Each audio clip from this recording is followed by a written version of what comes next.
देखिए, उसमें मैं क्या कहूँ, मुझे तो हैरानगी हो रही है कि ऐसा स्टेटमेंट एक इतना बड़ा लीडर देता है। ये तो बिल्कुल वही है जो बीजेपी, आरएसएस और जनसंघ कहती है। वो क्या कहते हैं? वो कहते हैं तमाम जो हिंदुस्तान के मुसलमान हैं वो एक वक्त में हिंदू रहे हैं, अब इनकी घर वापसी होनी चाहिए, और उसी के नाम पे मुसलमानों को लिंच करते हैं। मुसलमान कहीं नमाज नहीं पढ़ सकते, आपने देखा। मुसलमानों के घर तोड़े जा रहे हैं, मुसलमानों की दुकानें जलाई जा रही है, मुसलमानों को खुली तरह से धमकी दी जा रही है कि इनका जेनोसाइड होना चाहिए, मुसलमानों को गोली मारी जा रही। ये जो आज मुल्क में मुसलमानों के साथ हो रहा है, ये तो आरएसएस, जनसंघ और बीजेपी की वही सोच है कि जितने भी मुसलमान हैं उनको घर वापसी करनी चाहिए। और आज़ाद साहब ने बिल्कुल यही बात कही है। मुझे तो ताज्जुब है, कल भी आपने देखा होगा कि यूपी में एक लड़के, जिससे एक हिंदू लड़की और मुसलमान लड़के ने शादी की, उसके दोनों माँ बाप को लिंच कर दिया गया, मार दिया गया। तो दिस इज़ वेरी अनफॉर्चुनेट, बड़ी बदकिस्मती की बात है। इतने बड़े कदावर लीडर बीजेपी, आरएसएस और जनसंघ की उस सोच की वो तायीद कर रहे हैं, जिस सोच की वजह से आज पूरे मुल्क के अंदर मुसलमानों की जान जोखम में पड़ गई है, जान के लाले पड़ गए हैं। मुसलमानों को ट्रेन में कत्ल किया जाता है, मुसलमानों को लिंच किया जाता है, मुसलमानों को। और ये सब गवर्नमेंट, जो बीजेपी की सरकारें हैं, उनकी पैट्रनाइज में हो रहा है।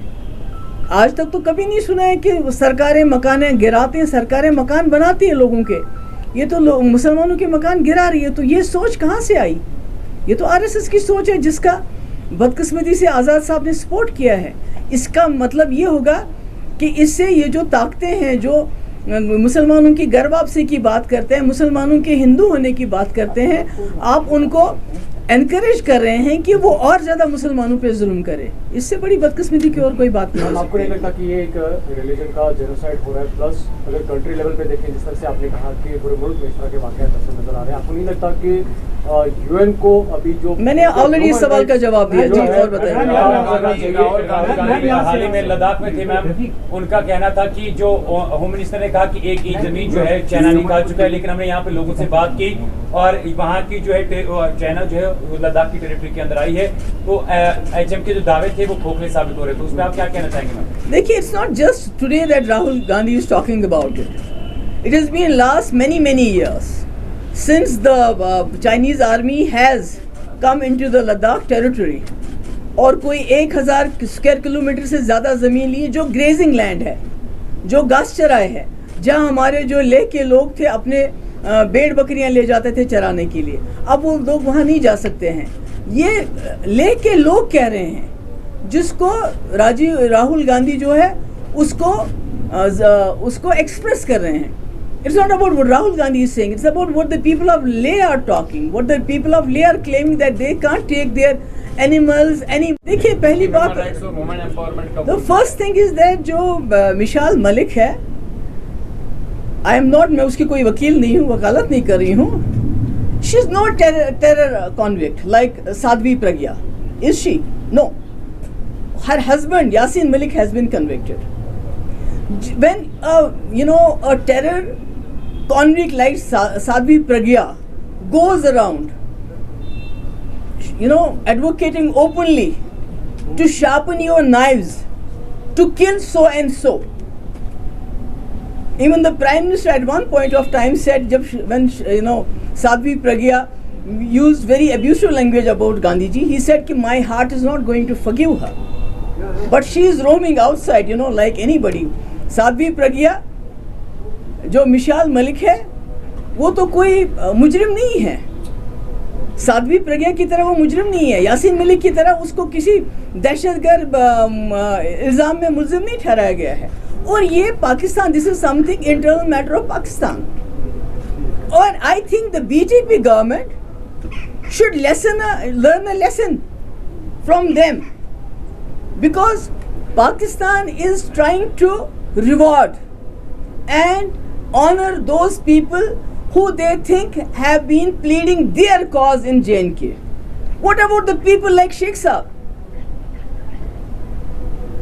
शेख साहब जैसे लोग जिन्होंने जम्मू कश्मीर, एक मुस्लिम मेजॉरिटी स्टेट को हिंदुस्तान के साथ मिलाया। अकेला महाराजा तो नहीं कर सकते थे ऐसा। What about that? What has BJP done to him? Instead of awarding him, honoring him, जहां भी उनका नाम है उसको नाम को मिटा रहे हैं। मुफ्ती साहब जिन्होंने जिंदगी भर who fought to win the hearts and minds of people of J&K so that Jammu Kashmir के लोग और मुल्क के लोग नजदीक आते। When they found nothing against him, then they went to his mausoleum and उसमें ऑडिट किया कि भाई उनका मकबरा बनाया मुफ्ती साहब का, ये बताओ ये पैसा कहाँ से आया है। So I think BJP needs to learn a lesson from Pakistani government. They are awarding, rewarding, honoring those people who they think have been pleading their case in J&K. Contrary to that, BJP is dishonoring, disrespecting the very same people, the very same Sheikh Sahab who was in the forefront of accession of Jammu and Kashmir to the rest of the country. Mufti Sahab who fought for the idea of India throughout his life. So तो ये तो मुझे लगता है कि इससे बड़ी तो शर्मनाक बात नहीं हो सकती है। Shame on BJP for doing what they have done to Sheikh Saab's name here. It's not only about ये खाली जो है फहाद शाह जिसको बेचारे को 2 साल हो जाएंगे अब जेल में, उसकी या कश्मीर वाला की बात नहीं है। ये जितने भी प्रेस के पीपल हैं, जितने भी यहाँ हमारे आउटलेट्स हैं प्रेस के, उनके एडवर्टीजमेंट्स बंद है, उनको मकानों से बाहर निकाला जा रहा है। यहाँ सिर्फ एक जो मीडिया एडवाइजर है गवर्नर साहब का, who is a private person, उसकी क्या अथॉरिटी है? सारा वो जो किसको ऐड देना है, किसको नहीं देना है, अखबार में किसकी खबर छपनी चाहिए, किसकी खबर नहीं छपनी चाहिए, या तो वो करता है या तो वो था जो ग्रेटर कश्मीर में इनका बंदा था जिसके खिलाफ 25 FIR है। तो ये तो बड़ी बड़ी कॉन्स्टिट्यूशन की बात कर रहे हैं कि हम जी कॉन्स्टिट्यूशन के मुताबिक चलते हैं। इन्होंने तो कॉन्स्टिट्यूशन का बेड़ा कर रखा है। यहाँ तो कोई कानून नहीं चलता है। यहाँ जितने भी अखबार वाले हैं जो सच्ची बात कहना चाहते हैं, उनके एडवर्टीजमेंट्स बंद है, उनको मकानों से खदेड़ा जा रहा है। और कुछ चंद अखबार हैं जो इनकी तूती बोलते हैं, जो इनका बात चलाते हैं, उनको एडवर्टीजमेंट देते हैं, उनको मकान दिए, उनको बंगलो दिए हैं, और सारे फैसले यहाँ जो LG साहब का कोई मीडिया एडवाइजर है वो ही सारे फैसले करता है। तो ये कैसे चलेगा? This is not done. This is not done. Ma'am, I have 2 questions, ma'am.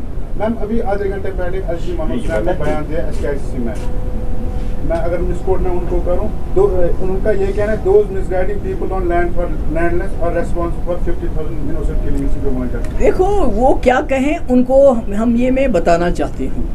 Mehbooba Mufti और उसकी जमात जम्मू कश्मीर में जितनी भी नाइंसाफियाँ होंगी, जितना भी कॉन्स्टिट्यूशन को यहाँ सबवर्ट किया जाएगा, जितना भी यहाँ के लोगों पे जुल्म किया जाएगा, जितना भी हमारे ज़मीन को खुर्द बुर्द करने की, हमारे नौजवानों की नौकरियों के साथ नाइंसाफ़ी होगी, जो भी नाइंसाफ़ी होगी हम लड़ेंगे। चाहे वो क्या कहते हैं, चाहे वो जेल में डाल दें, चाहे घरों से निकाल दें, कोई और इल्ज़ाम लगाए, बट महबूबा मुफ्ती खड़ी रहेगी सामने जब तक मैं जिंदा हूँ।